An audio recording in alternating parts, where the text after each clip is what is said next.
We are Cop Connect, a group of lifelong Reds with one vision: to connect Liverpool fans everywhere through a spirit of friendship and togetherness, to build the world's most diverse, most inclusive Liverpool fan group.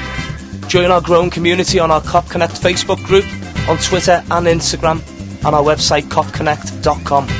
Cop Connect, the ultimate Liverpool fan experience, brought to you by Liverpool fans, for Liverpool fans. Copconnect.com.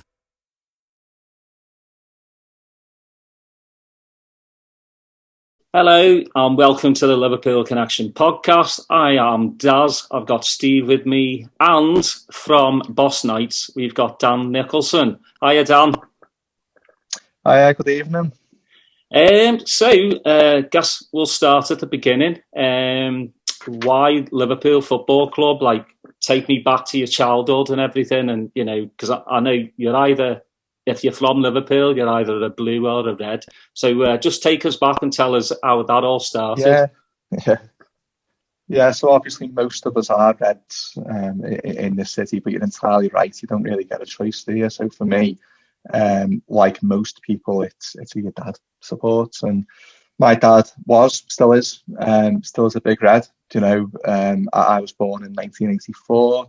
My dad was, a home and away Red, traveling around Europe, that kind of thing, from the mid 70s, really, from when he was from when he was a teenager. So sort of being born into that, you've got no choice, and you wouldn't want it any other way, really. So from day one, it was sort of steeped in Liverpool FC fandom. My dad going the game, and I'm from Halewood originally, which for people that don't know, it's in the very south of the city, not too far from the airport actually.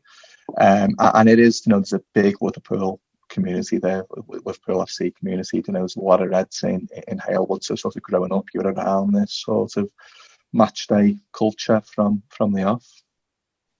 And how old were you when you first went to Anfield? Do you know what? You put me on the spot here. I'm not sure. I'm going to have to ask my dad. It has just been like an ever-present thing. I imagine it was probably, 6-7 years of age or something. I've got recollections of sort of being in the main stand in the sort of early noughties, I guess. So sort of probably 91, 92-ish. I can't think of exact games as such, but I've certainly got images. And then sort of the very, very final season of the Cop, I remember being on the Cop.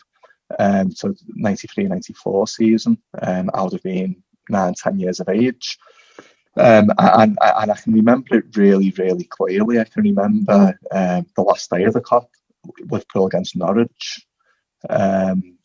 I sort of arriving there early, with the golden ticket almost in hand, shuffling in, finding our spot, sitting on a barrier, and just watching everything unfold. I've got very, very clear memories of that day. I can remember. I remember actually going down to Wembley '92 for the FA Cup final, but we didn't go in. I'm not sure why. I don't know if my dad thought we were too young or tickets were scarce or whatever, but we travelled down and did the whole day and piled into my auntie's house, or apartment, who lived down in London at the time, and watched the game. So lots of very clear memories from a young age. With your dad being a Liverpool fan as well, do you always go together? Yeah, I mean, so now we're in the Cop. We're on the Cop. Our season tickets. So my dad is a seat behind me. It's quite nice actually. We're in block 306, so sort of the back of the Cop where everyone stands up. And sort of on my rows, like me and sort of my mates, and on the row behind, it's my dad and his mates. It's a good little I don't know, for want of a better term, a community type thing. Yeah, so I would say that we go together, we drink together, that kind of thing. Yeah, I've noticed because I've quite obviously I'm from Formby, so I have a bunch of mates that go. And they're on the Cop as well. Yeah, they have 15 to 20 that they always, sit with or stand with. and then, you know, they all go at half time to the same area to get a few pints. So yeah, it's very community based. So but I mean, but we're potentially talking about the same people here as well. Yeah. You know, the circles aren't that big. There's lots of things that overlap and stuff. So, I listened to the interview you did with Andy Grant Leggett. Oh yeah, and Andy's brilliant, and is it Tim? I think Tom. Yeah. Tom. You were just saying though that you can see these people like every weekend. You know, you can see their faces, but you just don't remember their names. Like that's just the way it is. No, there's loads of that, and particularly like with the away crowd. You know, I'm not going to profess to go to every away game now because I don't feel my circumstances have changed. There was certainly a time, you know, when I was 10, 15 years younger, when you could gallivant around the country and Europe without any commitments. You know, 35 years of age now. I've got a couple of kids, got a house, all that kind of thing. But certainly, you know, within that circle, you know, of the sort of like extended away crowd scene, I guess, you know, you do know everyone, you recognise everyone's faces, you sort of know the stories, and you may not even know the names. Steve? Yeah, hey guys. Appreciate you coming onto the show. Now, I wanted to ask you a question. I know, you know, Boss Night is so ubiquitous with Jamie Webster these days, right? But you know, it's been around for so long, since 2007 is when the fan sign started, and I know a lot of people don't know the backstory of how that started, and then it kind of segued into music. So can you kind of take us back into the history of how it all started? Yeah, absolutely. So so Boss goes back to 2007. So I would have been early 20s, and as I sort of alluded to just then, my life was going to home and away games. It was going to European matches. It was wherever the Reds were playing, you'd sort of go. And sort of tied into that, you know, there is a big culture around the music, the clothes, the going out, all that kind of thing. It's not just about the 90 minutes on the pitch. You know, for a lot of people that are sort of involved in this scene, you know, they might say that the 90 minutes on the pitch is the worst part of the week. It's everything else that goes around it. And I sort of felt, you know, we're going back now, 13, 14 years at the time, we were going away, we were doing all this, you know, really fun stuff, really good stuff, really interesting stuff. And nobody was quite recording it. Nobody was recording it in a sort of physical format that you can hold, that would stand the test of time, and people could look back at in decades to come. So, you know, I'm not going to say the stories weren't getting told, because they were, but they were getting told on internet forums. And this sort of predated social media as well. It really was forums. And, you know, there'd be funny things that would happen on a European away, or something would happen on a coach on the way to an away game, or a new band will break through, or somebody would be writing a book or a play, or whatever it might be. And people might post it on a forum, but then it's lost. You know, there's that old adage of you know, today's news, tomorrow's chip paper. But you know, back then, like the internet message boards, I really felt it was sort of, you know, news now, page 4, in 5 hours' time. You know, it's gone, it's lost forever. And if it did remain, there might have been a bit of a culture clash. Now, I remember one thing in particular. Just before the Athens final, 2007, a few lads, a couple of mates, went down we were playing Fulham away, and we just beat Chelsea in the semi-final on the way to Athens. And we were playing Fulham away a couple of games later. And a few of the lads ended up somewhere near Stamford Bridge, where just by an amazing coincidence, the Chelsea team coach was leaving Stamford Bridge. I don't know if they were on the way to an away game, or there was something going on, and the Chelsea team coach were there. And these lads ran in front of the coach and they stopped it. And then the coach door opened and, someone's ran on and shouted something down the coach to all the players. And then John Terry's got off and fronted them and had a go at them, that kind of thing. And I think one of them had a banner, on the way to Athens. So there was something. And we all knew about it because we're all in the same circle. And then that story got posted on one of the big forums at the time. And people started having a go at it. There were people saying well, that's not very nice. And, you're lucky you didn't get a punch, that kind of thing. It was a real culture clash. And I think that was one of the several moments for me that made me think there needs to be something here that records these stories in a physical format. It's not going to get lost on the internet, and it's not going to be open to sort of people who don't really need to know about it or don't really need to comment on it type thing. It's not really for them. I wanted to do something for us, the people that were involved in that culture. I'll be honest, I didn't actually want to do it. I didn't particularly want it to be me. I didn't want this big thing where Dan Nico was going to do this, and it was never about that. It was more, for me, it was more about nobody else is going to do it. If no one else is going to do it, I might as well do it. So a few months later, the next season, it would have been the 2007-2008 season, I decided I was going to do it. And I think one of the first games of our first away, I think played Villa maybe first away game, and then I think played Portsmouth away very early that season. And it was on the way back from those two fixtures. I remember saying to a few mates, I really want to give this a go. And my pitch was, it was going to be a black and white fanzine. It was going to be photocopied. There's going to be nothing glossy, nothing colourful.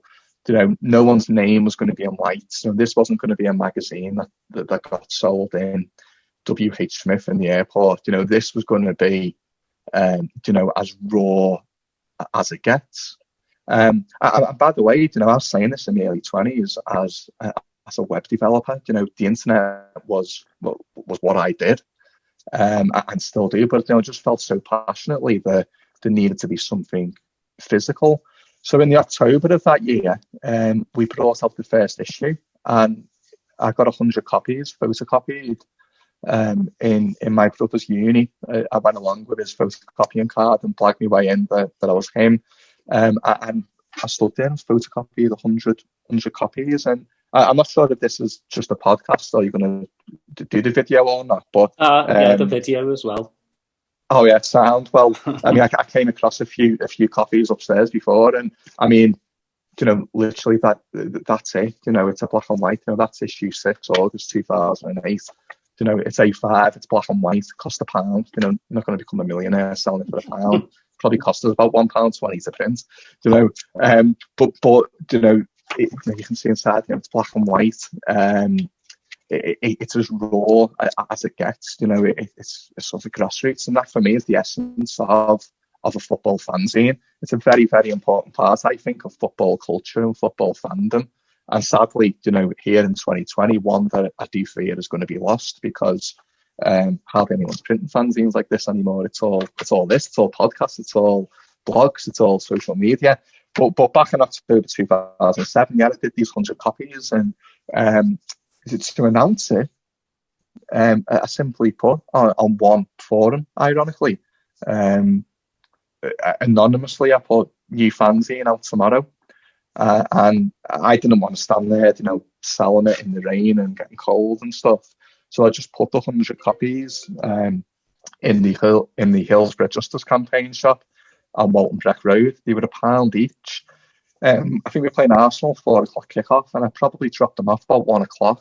And about 1:15, I got a phone call from Jerry at the HJC shop, who said, they've all sold out, So I had to go to a proper printers then and get 1,000 printed for the next game. But yeah, that's it. That's how it started. It really was, a black and white fanzine. It was, it was grassroots. It was organic. There was nothing. It was anonymous. So the idea of it was, you could go to an away game, get up to whatever you got up to in an away game, and write about it without being judged.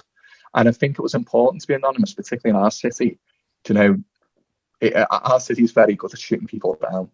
You know, if you raise your head above the parapet, bang, you're going to get shot down. So what I really didn't want was like, oh, you know, who does he think he is? All right, and that. This literally was like, just, this is what happened when we went to Portsmouth away. This is what happened when we went to Porto away, whatever it might have been. And then it went beyond football. You know, it was music. You know, music for me and my mates is as important, if not more important, than football. It was about the clothes, it was about the going out, it was about the bars in town, you know, that kind of thing. It was about basically being a young 20-something in the city of Liverpool at the time. I mean, so much so that when I first had the idea, it wasn't going to be about our club. It was going to be first and foremost the city. And I tried to get a couple of Evertonian mates involved. Lads who, you know, think like me, or at least I think they think like me, or act like me. They're just normal lads like us, but they support Everton.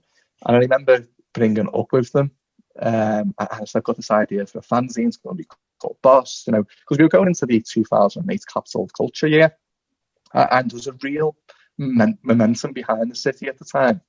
And I said it to him, do you fancy being a part of it? And one of my mates at the time, he was going to the Ukraine the next week. Everton were playing in Europe, and they were playing against Kharkiv, and he was getting this overnight train from Kiev to Kharkiv. Like, what a story that would have been to tell. And they said no. They basically laughed at me, and they were like, you know, basically that's cop-out behaviour is how they saw it. So from that moment, it became Liverpool FC, and you know, thank God it did, because if it never, things might have turned out very differently for all of us. You know, you in a couple of interviews I read about the history of bosses, that, you know, he paid a lot of respect to Peter Houghton, you know, who also had a fanzine, and then is obviously you know, a musical legend, right? That they're in Liverpool and around the world, and we've had previously on our podcast. And I know that your fanzine was kind of incorporate all the culture. Then you started segueing into, you know, having parties, you know, after the game as a kind of a release, and then that kind of turned into more of you know, an established schedule of events. So can you kind of take us through that transition there? Yeah, of course. So for a few years, Boss was just, as I say, black and white magazine that we brought out on a very sporadic basis. You know, we didn't announce it. There was no schedule. It wasn't professional, anything like that. You know, we just brought it out. And I think it was around 2011. We had a new issue out. Can't remember what number it was, but we had a new issue out. And we thought, well, you know, given that we like music, we know loads of people in bands, our mates are in bands, that kind of thing. We all like going to gigs. We all like having a good bevy, that kind of thing. We said, well, why don't we just do a gig after the first home game? So, you know, it's August. You know, you haven't seen a lot of your mates and stuff for a couple of months. You know, in between the two seasons, and we thought, you know, let's just do a gig in town. You know, we had no grand ambitions with this. We didn't know if it would work. We didn't know it'd show up, that kind of thing. And we just said, it's a $5 to get in. There's 300 tickets on sale. And you know, we've got our mates playing. I think we had the T Street Band on that night, who I guess some of your listeners might be familiar with. And the tickets went right away, which was good. You know, we were clearly on something. And then the gig, or more importantly, you know, the gig was really good. Like, we had a dead good time. You know, everyone who went, it was really good. But it was just a Boss launch party, basically, for the new issue. It wasn't anything more. You know, we didn't sit down and say, you know, in 5 years' time we could be doing this, or what about this format? It wasn't like that. You know, it literally was, here's a gig. But once we put our first gig on, we sort of got the bug then. And I guess before we did the next Boss gig, we just did regular gigs. No, we weren't leaning on the football thing. We were just putting bands on, bands that we were into, our mates who were in bands, that kind of thing. But it was the season, probably, I think it was 2013, 2014. We were in the UEFA Cup, which of course meant a lot of Thursday night games, which resulted in a lot of Sunday afternoon boring kick-off times. You know, it just sort of spoils the weekend, playing Burnley at 1:30 on Sunday afternoon. So we thought, why don't we try and create something out of this? And we came up with this concept of the Boss Sunday session. And the idea was we played when you Burnley at home at 1:30 on a Sunday. At the time, Ned Kelly's had gone, which was a place where a lot of our mates would go to. And I think, certainly me and my mates, we sort of felt a bit lost on where to go in town. So we started approaching different bars in town, basically came up with this concept that you're going to be dead on a Sunday afternoon, but we reckon we can bring, whether it's 100 lads or 200 lads into your bar. We'll put some musicians on in the corner. Do you fancy it? And by the way, this is going to be free entry, so it wasn't going to cost anyone anything to do. We were just happy with the concept. And pretty much every bar we spoke to said, no, we don't want you. And I don't know if that was because we sold the concept badly, or it was a football fans thing, or we just spoke to the wrong people. It's one thing talking to like a general manager. He might be like, I don't need the hassle. Maybe we spoke to the owner, it might have been different. But there was one place, Oscars, just off Renshaw Street, who looked for it. And basically we came with this concept of Boss Sunday session. And all it was a couple of our mates with guitars, and this is pre-Jamie, who'd get up and just play a few covers, and to be drinking cheap ale, because we insisted, it's got to be reasonably priced ale, it's free to get in, and that's how the ball got rolling. There was nothing around truly making it into like a Liverpool FC thing where everyone was singing all the songs and stuff. That happened very organically and very naturally. That happened when someone would be strumming away at a song, and then someone would start singing some lyrics of one of like a tennis song, or make something new up. But that's how it came about, and it was a success, and it was different. So I think people enjoyed it, and I think people appreciated that it was genuine, because again, during our city, you couldn't come out and say like, right, we're going to book the Echo Arena, or we're going to book the Olympia, and expect everyone to get there, because everyone's going to go, who are you? Mm-hmm. But all along the way, I think people knew that it was good intention. It was good intentions there. We were real. We were going to match. It wasn't about making money, all that kind of thing. It was like step by step by step by step that led to much bigger stuff. It's funny because obviously it's way bigger than it was back then, and you kind of mentioned pre-Jamie. So when Jamie Webster comes along, and that starts organically too. It's just somebody that's want to play a couple of songs, and then now look at just the immense growth and popularity that he's had, and all well deserved. And we're so excited from this side of the pond to just see the success and how he's expanding his music and to as many people as possible. So how did that come about? He came and started the relationship with you guys. Yeah, so Jamie was going the game. He was going on a different coach to us. There's some like crossover, between the lads and stuff. And one of our mates had spoke to one of their mates who said, there's some young lad here who he'd be perfect to get up and play. But at our mates, we tended to have, maybe 3 or 4 artists that would get up. And these are literally just lads with acoustic guitars playing a couple of covers. And Jamie volunteered, and he started off at the bottom of the bill. He got up and probably played 4 or 5 songs, a Smiths cover, a Jam cover, an Oasis cover, that kind of thing. And he was good. So the next time we had him on, he got bumped up the bill again and bumped up, and very quickly he went right up. Throughout this time, we'd had a few venue changes. We sort of outgrowing every single venue we were in, because all of a sudden, for the lads from the match and the girls from the match, and this became the place to come. So it wasn't unusual to have 200 people outside the venue locked out and blocking the road, and we've had the police turn up and riot fans and all sorts, and Jamie's sort of rise coincided with us moving to District, which is a warehouse in the Baltic Triangle of the city, the Baltic Triangle area of the city.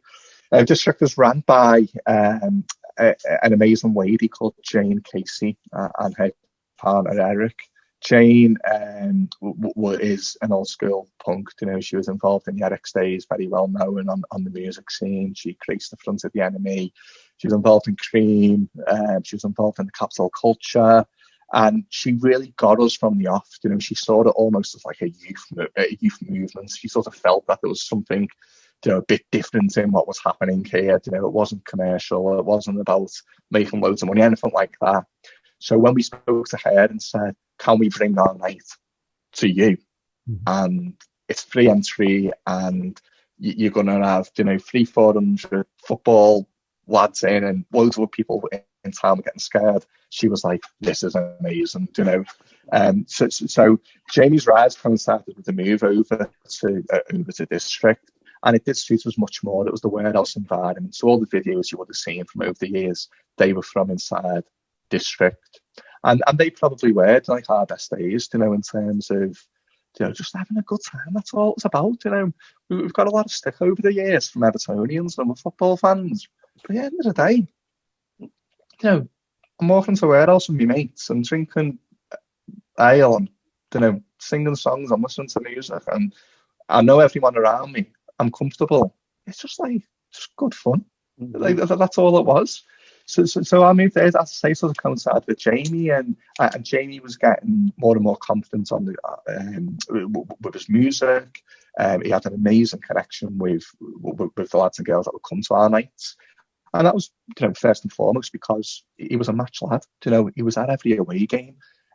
Wherever Liverpool played, he'd be there. So that connection, was natural. We weren't like flying in some superstar and putting them on stage and trying to get everyone to buy into it. Jamie was one of us. So I think when people in the crowd looked at Jamie, they saw themselves, and even then, it wasn't all about the football songs. It was mainly the covers. But all of a sudden, and maybe this sort of coincided with a bit of success on the pitch. We had some nights after big games where people would come in bouncing and he'd want to carry on singing the football songs and stuff, and Jamie played back to them, and there's this rapport with them back and forth in the crowd, and that's when the football thing really took off. But it was probably 2018 when it absolutely exploded, and one moment in particular. We played Man United away. It was a Saturday afternoon. We played them. It was an early kickoff, and Jamie will has told this story. He'll tell far better than me. But LA had been birthed a week and a half or so before. A couple of young lads from over on the world. I'd wrote it. Jamie had heard it, and he'd been playing it, practicing it, that kind of thing. And after the United game, which I'm sure we got beat 2-0, all the coaches came back to District, and everyone had an amazing drink, and it just seemed like it was building up to Jamie coming on stage. And Jamie comes out, plays a couple of songs, and he goes into LA, and it just exploded. Like inside, I've never felt like an atmosphere like I was on the stage filming it. And it just felt incredible. It just felt different. It just felt like, something just happened there, something really big. And I think the next day we uploaded one of the videos to Twitter and Facebook, and it just went berserk. I'm not talking like a few thousand views. I'm talking millions and millions and millions of views. The media picked up on it, and I think that was the moment. And Jamie will probably agree that for him and for Boss, in terms of like what we've done with the nights and the concept and stuff, that was when it went from just being us and our mates from the match, mainly lads and girls from the away games, to something much bigger and much broader. I was very lucky. I met Jamie back in Boston last summer when you guys had Boss Night in Boston.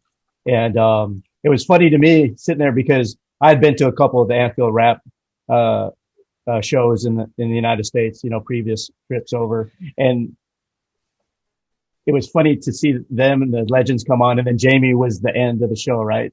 Because, like you said, 2018, you would have been at the very beginning.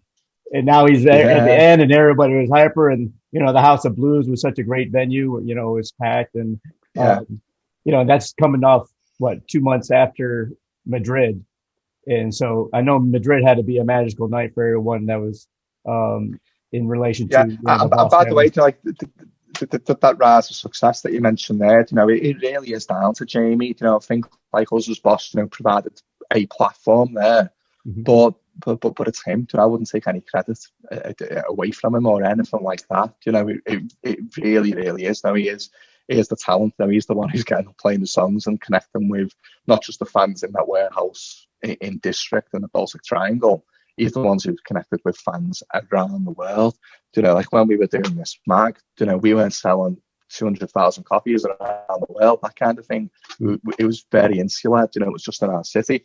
So it is Jamie, and I'm full credit to him. I'm proud that we've created that platform and we're able to create like an environment and a concept that allowed them to sort of grow and thrive into.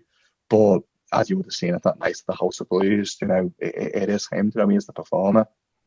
Yeah, I mean, it helps that everybody was pretty drunk by the time he came on there, but it was a lot of fun, that's for sure. Yeah, no, that's good. It's good. Yeah, you can see the passion, on Jamie's face. I mean, all you need to do is look at the video in Madrid, where he's basically like he's crying while he's singing, and to me that just every Liverpool fan probably was just wishing they were him as well. You're in front of 50,000 screaming fans, and Yeah, exactly. I mean, for Jamie, I'm not going to talk for him, but you know, they were genuine tears that he had that day. The pride and because it isn't all easy as well. There's lots of pressure that Jamie gets, and there's lots of pressure that everyone involved, in sort of like bringing together these events or doing what we've done with Boss, that kind of thing. Like it isn't always plain sailing. There's so much that goes into it, and for Jamie, like what he felt on that day was no doubt like this big release, because there was lots of pressure and tension in the build up. He's getting dragged left, right, and centre, that kind of thing. So what you saw there was just the absolute, just genuine human outpouring there, and and it's so good to see. Yeah, it's just crazy. I mean, you had, Peter Houghton was there, John Power. You've got these like mega stars of the music scene in Liverpool, and then you got Jamie, who was just wiping the wall. With Yeah, because I mean, I have to say, John Power's rendition of "You'll Never Walk Alone" was just spine tingling. Like he's another one as well. He's just class. Oh, he's brilliant, John. Like John is a brilliant lad. Like in terms of both like on a personal level, when you're talking to him, or when we're working with him in terms like stuff we've done with Boss over the years, because he's been involved in a few things. And yeah, his rendition of "You'll Never Walk Alone" it's so good. There was a moment. So we did a gig at the Olympia just before Madrid. So the Olympia, and for people that don't know, it's just over a mile from Anfield, mile and a half. It's an old school sort of theatre style. No, not theatre. How do you describe it? It's weird. It used to be a circus back in the late 1800s. It's got cages underneath for elephants and tigers and stuff still.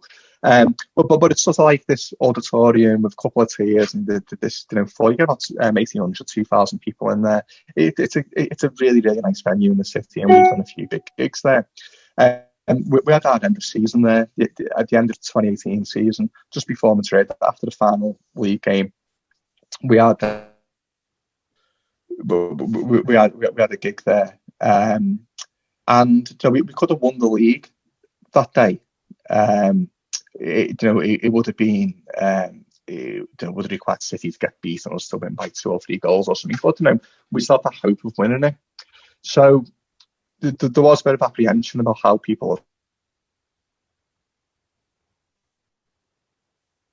You wouldn't know we didn't win the league that with the way that everyone was.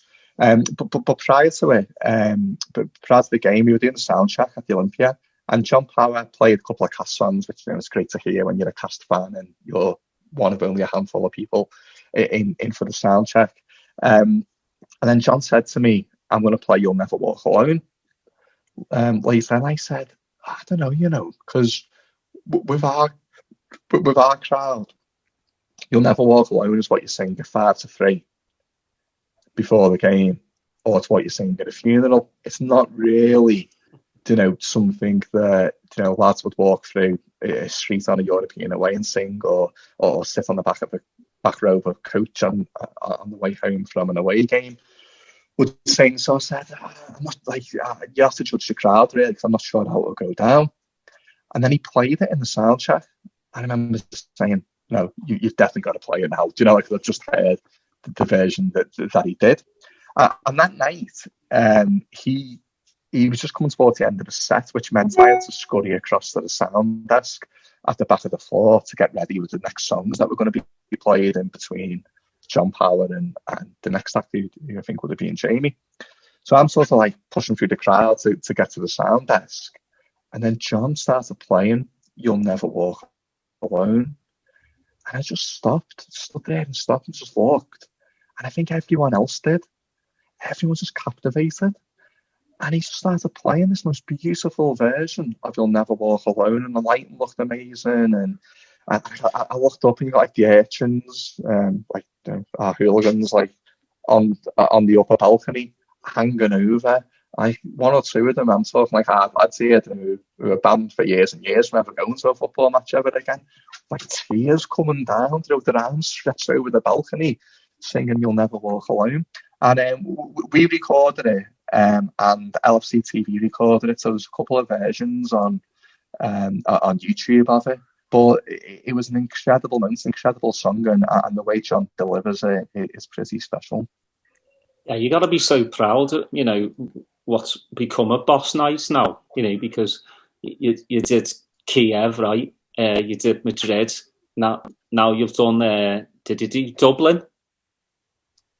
Yeah, we've done so many. And I mean, like the Kiev and Madrid, that was working with the club. So, can't take any credit there away from the club and some key people at the club who worked with us and entrusted us to sort of help bring together the programme and work with them on that. But yeah, we've took boss all around the world really now, under our own steam. There was promoters, and the fun it's good to bring, I think, our culture to fans overseas. When I think back to why I wanted to start the mag back in the day, it was all around our culture. It was all around recording what we were up to. This wasn't about saying we're better than anyone. It wasn't about saying this is how you do it, anything like that. It was simply, this is what we do. So I wanted it so when my kids are old enough, they can look back and go, well, that's what my dad did when he was in his early 20s. So that's my ethos behind it. And it's not that much different with the gigs. When we're turning up in Dubai or Dublin or Copenhagen, whatever it is, it's not about we're the best or this is going to be. It's just come along and see what we do. We're just trying to take what we created there in district in Liverpool after a select amount of games. This thing that we had and we still got. It was never about we're going to do 25 of these shows a year in our city. We only did 3 or 4 a year. So it was about keeping it scarce. We never made a big song and dance. It was always free to get in, and we'd announce it 2 days before. So there was never a huge schedule there of what we were up to. But now it has changed a bit, and taking it away is certainly a different concept. But it's still the same ethos. We're just trying to take what we've got and just show fans overseas, and it's great the way they can buy into it and be a part of it. Just don't wear your new trainers when you go. Yeah. Get sprayed with beer. Yeah, no. But we've had some great trips abroad. We really have. It's great to meet fans from overseas. It's great how passionate they are. about wanting to understand the club and the supporter side of things. You know, I really like that. You know, as Liverpool fans, it's not just about the 90 minutes on the pitch. You know, it is about the songs and the flags and the scarves, all that kind of thing. And you know, it's great to see fans abroad sort of buying into that and being part of it.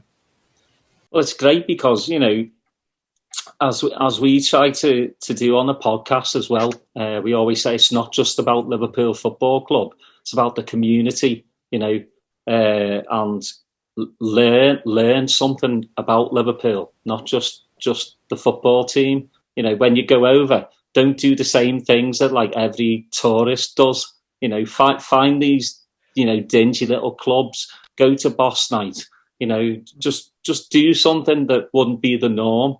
And I think with Boss Night, you're doing really well not to do it every week, because it would just probably lose its, you know, soul. So, yeah, I mean, I couldn't even get in. I went home 2 years ago for the Wolves match, you know, when City beat Brighton.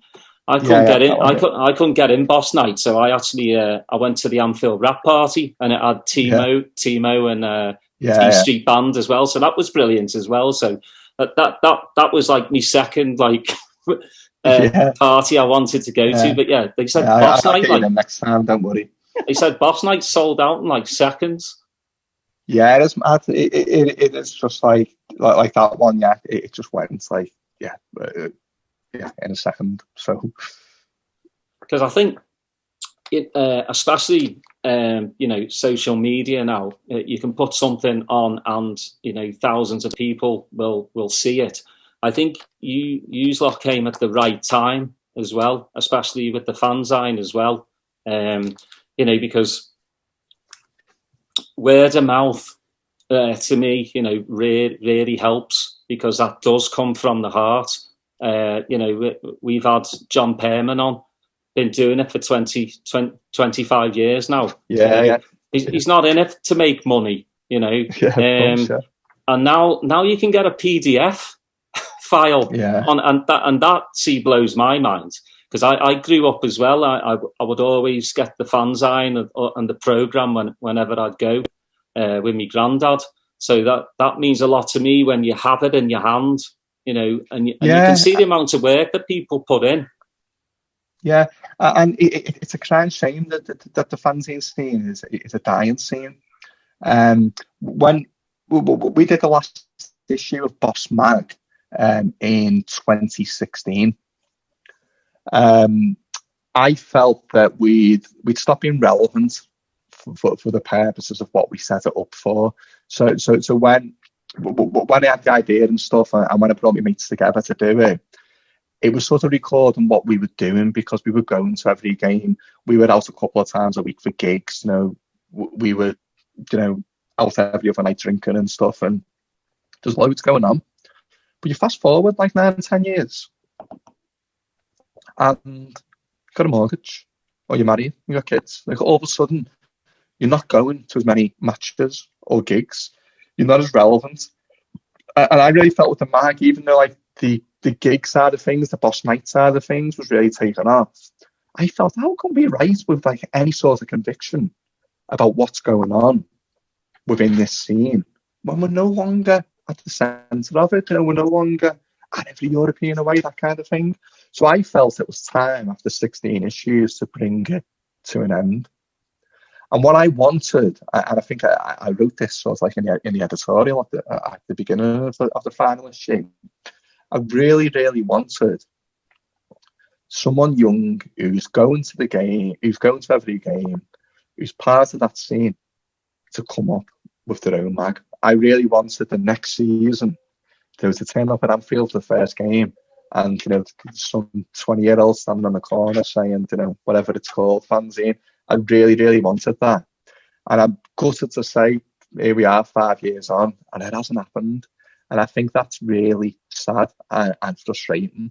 And it's not just at our club, it's every club. You know, I haven't seen a new fanzine pop up at any club. And I think, I think that's something really regrettable. And I'd love it, once this pandemic's over, if we get back to the match, if we ever get back to the game fully, I'd love to get there and see, a new black and white fanzine there. Nothing will make me more sort of proud and happy and sad, but it hasn't happened yet. I'm sure that after we get through this situation that we're in health-wise, that there's a lot of places that you're trying to take boss night. I know that you probably had to cancel quite a few appearances, in the last spring and during the summer. So when we do get through on the other end, where are some of the places that you're trying to take the show? Yeah, so I mean, we had so much lined up, so much ready to go, all over. So as boss, so in terms of doing boss gigs, we had stuff in the US lined up, stuff booked in the US. We had a whole series of shows in Europe, big shows as well. I think we sold out Oslo, for example, with I think like 2,000 capacity venue. We were looking into things further afield, Asia, Australia, everywhere was open. I know Jamie as well was, sort of exploring some stuff, around his solo stuff and stuff with his record company. So there was just so much going on. There would have been loads of chances for people to experience Boss or experience Jamie around the world if it wasn't for this pandemic. We just as it all came to a head back in March with COVID, we just got back from India. We did a Boss event in India. Where we had Jamie Webster, Kieran Molyneux in New Delhi, and the Liverpool Bournemouth game was showing. So it was a free event. We did this one in conjunction with the club. The lads played the gig. It was brilliant, and then we showed the game after the gig, and there was like a Q&A with Jason Mathieu and Emil Heskey. The plan was to repeat that in Japan in April, but obviously that got cancelled due to I think what's going on. But it's hopefully we'll get back to normality at some point soon, and we'll be able to get out there and do these gigs and events again. Yeah, we'll have a massive party once all this crap is finished with. Yeah. Because I mean, there's loads of people that just need to get out the house. I'm one of them. But like me and Steve, we're going to come back for a parade, and obviously, it didn't happen. But the way things are going, looks like they've got a couple of vaccines, so we might be all right, and by April or May, and some normality. But I want to ask you, like, now we've heard fans are going to start coming back. Liverpool got tier 2, the 2,000 fans. What's your take on it? Because, obviously there's going to be thousands pissed off that they can't, get in. Yeah, so, I mean, the only way you can do it is create a pool of people. And this is my understanding of what they've done anyway, and I think it's the right decision. Create that pool of people. It can only be people within our city region. It's unfortunate, but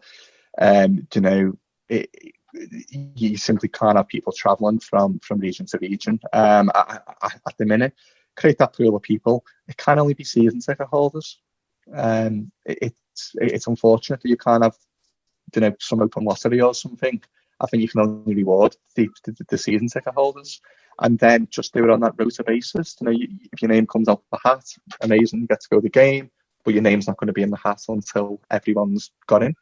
I think what you'll find anyway is that within 4, 5, maybe 6 games, you would have got through the pool, because once you start with those sort of 30,000, you take out what we'd call sort of out of town addresses, and then you then say to the people that are left, would you want to go to the game? Because there's plenty of people that will say no. There's plenty of people that are shielding. There are plenty of people that feel uncomfortable. There's plenty of people, by the way, that will go, I can't be bothered with that match day experience. Because let's face it, going in the main stand with 2,000 people on a Sunday night to watch Liverpool against Wolves, even though we haven't been for the past 8-9 months, it's still not going to be the most attractive of propositions, sitting there with 10 seats either side of you. part of the reason I go to the game, or what I look forward to most about going to the game, is getting in that pub, getting huddled, and having a few pints pre-match and having that pint at half time and stuff. You're not going to get that experience. So I think you'll get a few people, but that'll leave a pool of people left that will quickly cycle through. But as you say, the vaccines on the horizon. I don't envisage that Anfield's going to have 55,000 people in this season, but let's hope for August 2021 there will be some normality. Yeah, there's been a crazy couple of months with as we saw, with the Brighton game, just Klopp unleashing right at the end. Well, I mean, I thought he was, obviously he had something to say, but I also think Des Kelly was kind of, poking him a bit. Exactly, yeah. Just trying to get under his skin. I think definitely. Listen, we were all frustrated after yesterday. There's no doubt about it. I mean, we can say, it was the right decision, whatever, but you can't, as a football fan, be frustrated by it. And I think a lot of it, by the way, I'm watching that, and I'm not frustrated so much the right or wrong decisions being made. I'm frustrated that the game is getting stopped, and the enjoyment and that euphoria, that release that you get when a goal goes in, is now being replaced by, it's a VAR on it. Now, as it happened with the first goal yesterday, Mo's goal, I ran into the front room, and my son's in there, he's free, and he's watching whatever on the telly and playing with his Lego or whatever, and I'm like, Mo's just scored, we're celebrating my high five and that kind of thing. And by the time I've got back in the living room, hold on, it's gone to VAR, and you're like, what? Yeah. It's being zapped out of it, and I don't want that in the ground. The absolute best moments of football are those few seconds that you get when the goal goes in and you're jumping on your mates. Whether you're in a way, whether you're in the corner of an away ground where you have 30,000-40,000 people shouting abuse at you for 90 minutes, and you just get that release at the end. That's the beauty of football. Or whether you're at Anfield, you're on the Cop, and you were like, I say, got my dad behind me, or my mates and this, and something happens, and you end up 6 rows down. That's what you want. And I just fear now that everyone's just going to look towards the board or look towards the referee before, and that takes away the excitement of football, takes away the fun of football. And I just really hope that the authorities can see this and feel it and make a change. Yeah, because I mean, what do you think? VAR, the technology is there, but it's the people running it that seem to be ruining it. That's my view. Yeah, I mean, I was against it from the off. I think the beauty of football as a sport is it's simple. It can be played anywhere in the world, whether you're playing it on Wembley Stadium, whether you're playing it in a desert in Africa, or whether you're playing it on a field somewhere in Texas. It's the same game. So long as you've got those goals and a ball, it's the exact same game. And you haven't got that in many sports. No disrespect to American football, for example, but I can't turn up on the field and play American football with my mates now. There's too much going on. But football's so simple. And I think sort of introducing the likes of VAR, I said this at the time when you were talking about it, sort of removed that simplicity, it removed that beauty. It removed the aspect of football that we all love. Getting back to the pub and having that debate about whether or not it was a goal or whether or not it was offside. We're now 15 years on from Luis Garcia's famous ghost goal, and we're still none the wiser whether or not it went in. I actually hope it didn't go. I hope it never went in. But that's the beauty of our game, and I think VAR has changed that, and it hasn't changed it for the better. Well, that's all we're talking about, though. After the game, we're not talking about football anymore. We're talking about the VAR decisions, and to me, I'm going out of love with this game at the moment. I don't watch any other games than Liverpool because what do they mean to me? And they're like training matches. Yeah. So yesterday after all that crap, I was just like, I'm slowly losing my love for this game that I've been brought up on.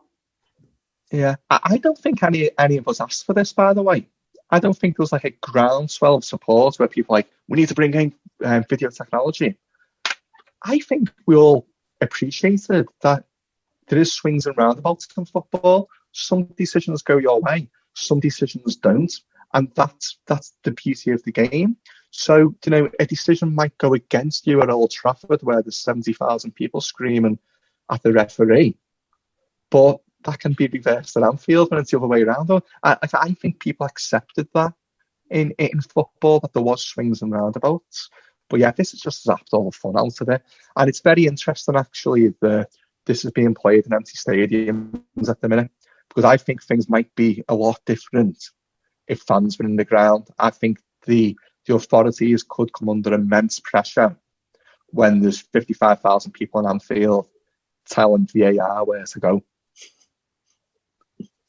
No, I agree with you. I think that the referees actually adjudicate the game differently without fans. They don't have that stress of being in, at Anfield with 50,000 or at Old Trafford with 70,000 people yelling at them. I really think that they referee the games a lot differently now. Well, the referees are being re-refereed, basically. Yeah. I mean, we could talk all frigging day about VAR, but I'm, technology, but like it's just go back to the old style, where we just called the referee and the linesman wankers. Just go back and do that. I mean, it's just a bit funny trying to look up at a screen and calling a screen a wanker. But hey, I want to ask you, Daniel. As we're recording this, we're tied for first place. With all of the injuries and all of the VAR decisions that have gone against us, what is your prognosis for the rest of the season? Where do you think the season will end up, and how it's going to carry out? Oh, listen, I'm excited. I think the gulf in difference between us and the rest of the league last year has probably narrowed slightly, given our injuries and some misfortune, that kind of thing.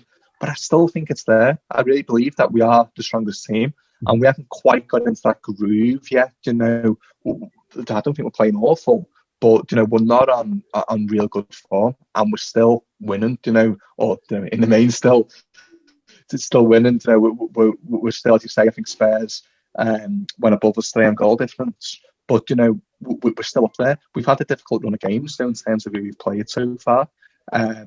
So I'm fairly confident. I think not being in the ground makes a difference. So the likes of the Aston Villa game, 7-2 result, that was a freak result.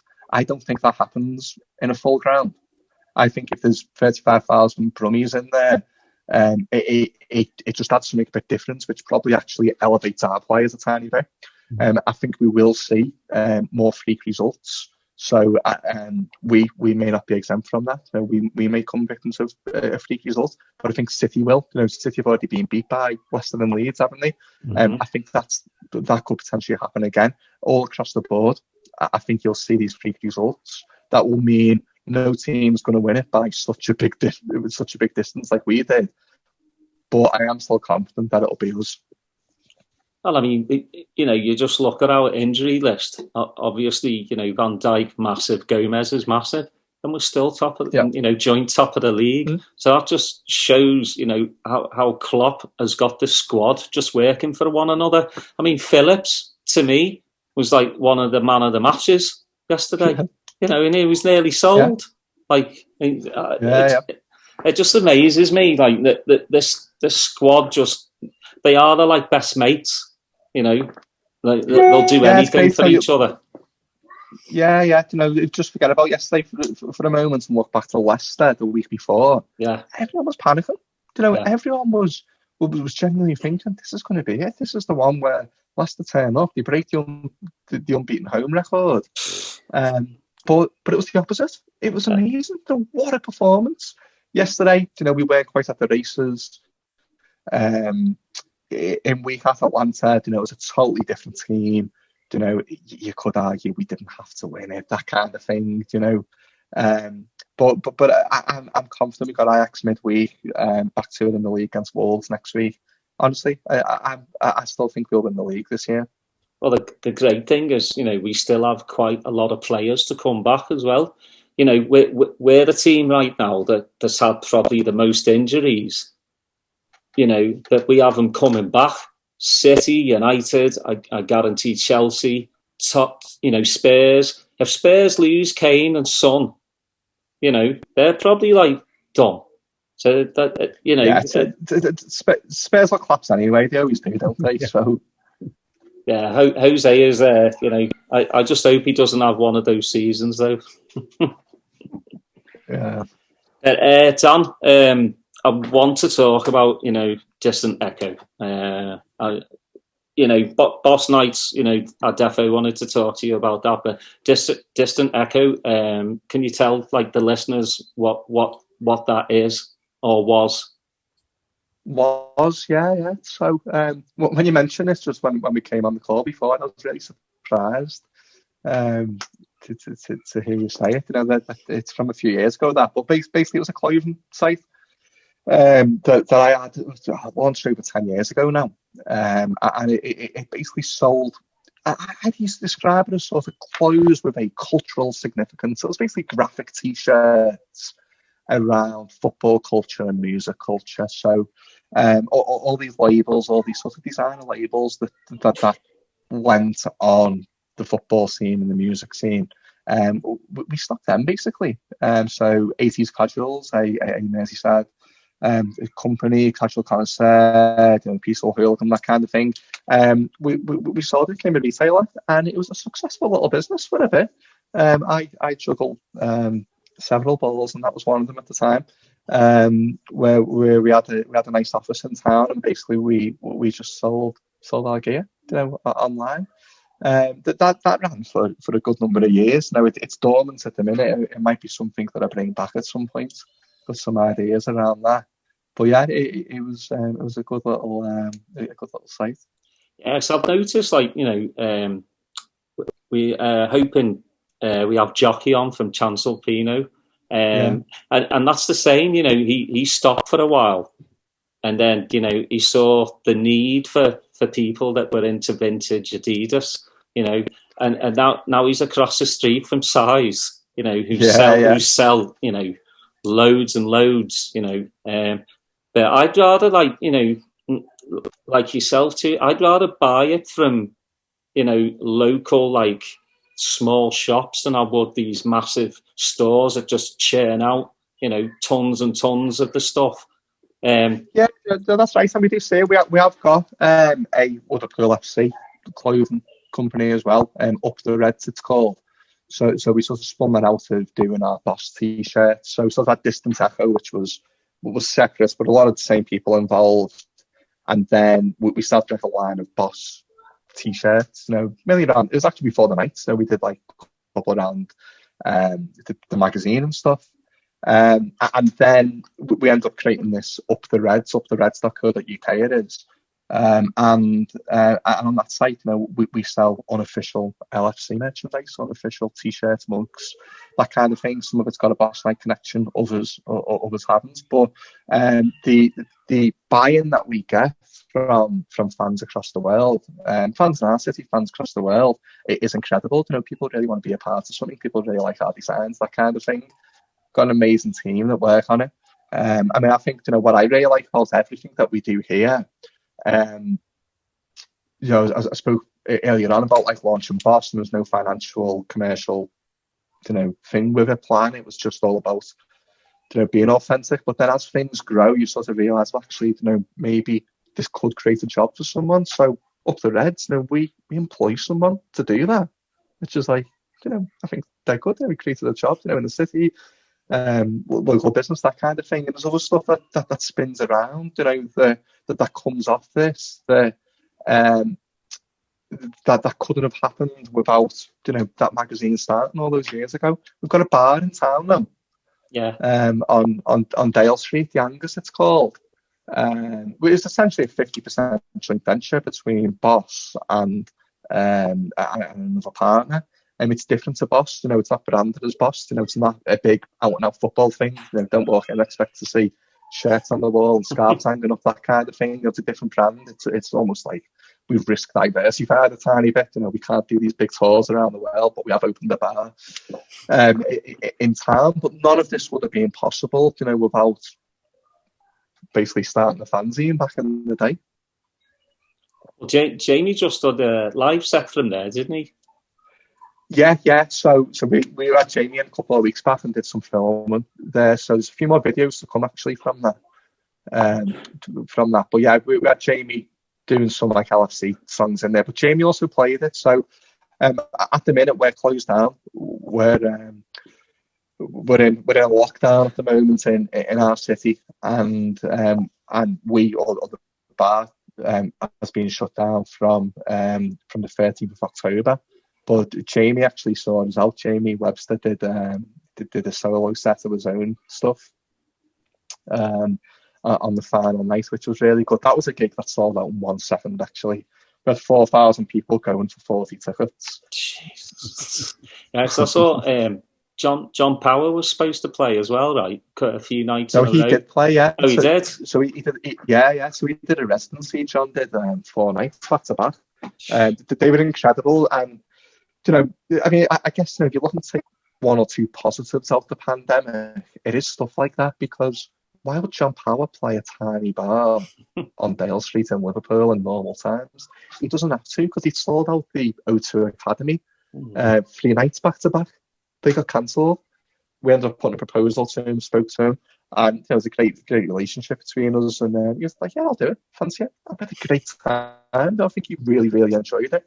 It was all, COVID secured. It was all compliant with government regulations, that kind of thing. But no one's doing gigs in our country at the minute. In the UK, it's just not happening. But we spoke to the authorities and we told them what our plan was, and they backed us and they said, "Yeah, this is safe to do." So we were able to have, we had John Power, I met Jamie Webster, I met a few others on as well. It was all good fun. Well, with the lockdown, when's it happening too? Like, are they giving you a date yet? Oh God, it feels like, I don't know, 2040 or something. It's going to happen still. It's like never ending. So basically, Liverpool went into Tier 3 on the 13th of October, which basically meant no restaurants, no bars, no household mixing as well. So you're not allowed to see other people indoors who you don't live with. At the beginning of November, there was a national lockdown where those restrictions were put on the whole country. On the 2nd of December, we're coming out of the national lockdown. We're going into the Tier 2, which means restaurants can open, but bars can't. Bars and pubs can't unless you serve food. So as it stands, when it reopens when this new system comes in on the 2nd of December, we can't reopen our bar because we don't serve food. We're desperately trying to come up with a solution because it's just not sustainable to have a bar in a city centre that you can't open, but you've got to pay rent and internet and all the other costs that we've got with it. So we're trying to make something work. I think the likelihood is this is going to be here till April. So that's what the government are hinting at, that basically we're going to be here till April. They're dangling a carrot. If the numbers come down, might be able to move to Tier 1, but I can't see it. But this city, the numbers are coming down. People have really backed the mass testing. Mm-hmm. We were a trial city, a pilot city. People really have got behind it. There's been, 1 or 2 people online that you may have came across that have been against it and not too happy with it. But in the main, people are taking the opportunity to go and get tested. I went today, literally walked into the leisure centre.